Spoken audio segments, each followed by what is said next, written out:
Hi guys, welcome back. Today I'm on the iPhone 5 and I'm looking at a fantastic little app called ClaroSpeak. So for example, say you're out and about, you're in a library, you need some text spoken back to you. All you do is take a snapshot using this, it will automatically convert it using OCR and then read it back for you. Bear in mind, if you want the OCR option, you have to pay for it, which I think is about £2.97. But the app is free, you can have it read back stuff from your Dropbox and various accounts. So I'm going to look at the paid version now. So first it's going to open up ClaroSpeak. And I'm going to look at your options first, third one along at the top. So you need to select what you want first and select settings at the top. Now first thing you need to choose your voice. Now click the download arrow and I've got Serena here that I like to use. Or a lot of people like to use Daniel, but have a little play around with them and find something you find really comfortable. Click settings. Now how many words per minute do I want? 180 seems a bit quick for me. I'm going to drop it to 150 and click settings. Also, fonts, you can choose the fonts you want. I'm actually going to use Times New Roman and go back to settings. Also font size, you might require a bigger font, so I should make that 24. Really important you set things up first. Now, for example, if you have dyslexia, you might find text colours no good. You might decide to change that to a different colour, which you can do there. And also you might just change the background colour options there. We've also got layout. So you can choose character spacing, line spacing. For example, character spacing single, but you might want to split the character spacing each letter in a word further apart to make it easier to read. Line spacing is pretty good to separate each line, and obviously paragraph spacing just separates everything for you to read it clearer. And if you want a page margin, you can there, be it from small right down to extra large. Scroll down, you've got your mode option to read back by sentence or word trail, so as it reads back it will highlight as it's reading. I'm going to leave on that, I find that quite good actually, but there again it's personal preferences. And again you can change your word trail to what colour you want there as well, and background colour. Again, go through your options here, also use Claro autocorrect if you want it, and have show word prediction so it predicts a word if you want to type it as well. So you can add all them as well if you require. Now I've got Dropbox on here because I don't use Google Drive, so I can actually go to Dropbox and download a folder I've uploaded, for example, from my laptop or PC to Dropbox. When I'm out and about I can download it onto my iPhone app and then play it back if required. So I'm going to click done and I'm going to try it out. So what I need to do is actually scan some text. I've got a book here I'm going to try out. So top left hand corner, click the folder option, and we need to decide what we want to do. Do I want to get a file from, say, Dropbox, could be a PDF or image, or do I want to open a previous document I've got, or an open audio file, so you can create an audio file from the text that you create. But I'm going to choose capture text from photo. So say you're out and about, you need to take a photo and have some text read back, and select from camera. Go over the text document you want. Now place that over the text document you want, and just angle it in as best you can. And once there, click the capture button. So there's my text. It looks a bit blurry, doesn't it? So what I'm going to do on the phone, I'm going to select use photo anyway, and I'm going to click edit. Let's see if I can liven it up a bit. I've lightened that up, and I'm going to see if that works okay. So I'm going to select right hand corner use, see how the conversion comes up. You see it converting units in OCR.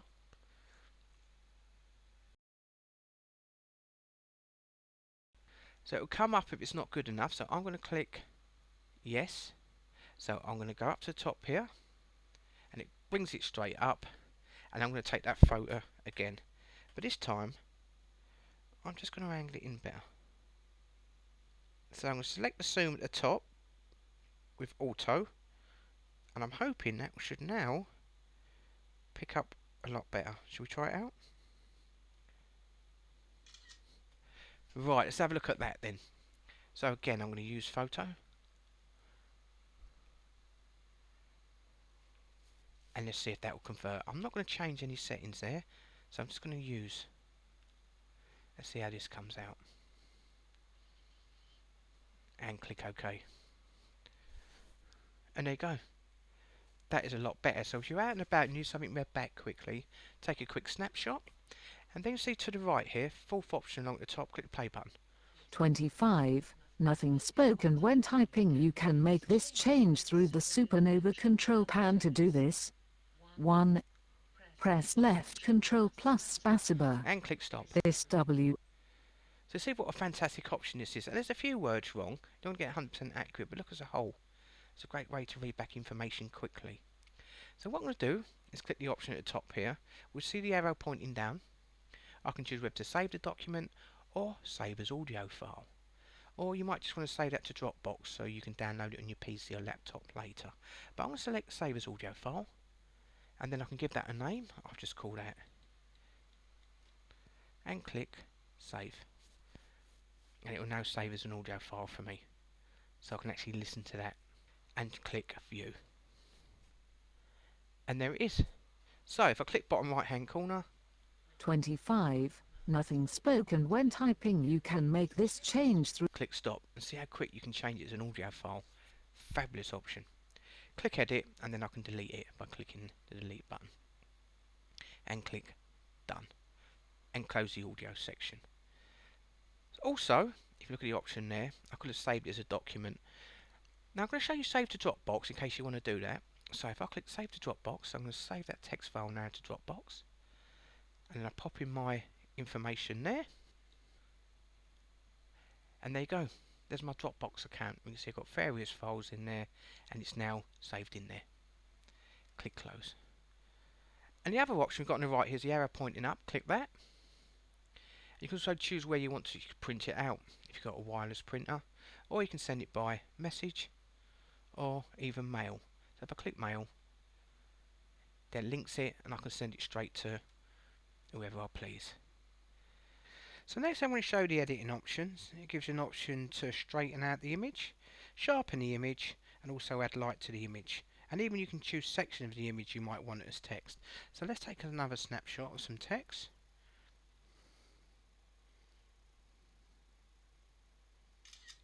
That would do lovely. Missed a bit of it out at the end, but don't worry too much. Select use photo. I'm not going to bother retaking that. Now, top, I'm going to select the edit option. Now, see here, if I click the right button, the left button, straightens it out again. The next option here is to add light, and you can see I do it again. Click it again, and you've got some light. Now, the image here is to sharpen. Now, this will sharpen the image. Be careful if you overdo it. So I'm going to click it once, click it twice, and you can see it's just sharpening there the text. It can go a bit grainy, so be careful. And the last option here is you can choose which sections. If you've got a document, you might only want a certain part of the text actually converted to read back. So hold the left corner, and you can drag that into position. So let's just say I want to do the end bit there, line, last bullet point, and drag that down. And hopefully that will now catch it. Now I'm going to select done, top right hand corner. I'm going to select use to use that and convert it using OCR. Click OK, and if I click play, it should then play back. Which key starts the spell checker? So use your editing options if you can't get a really good quality snapshot of the text. You can sharpen it up as well, and that makes a big difference. So for just under £3, I think it's a fabulous app. I'm not actually selling it, I just think it's a great little app that does everything all in one for you. So definitely have a little look at that. Thanks for watching.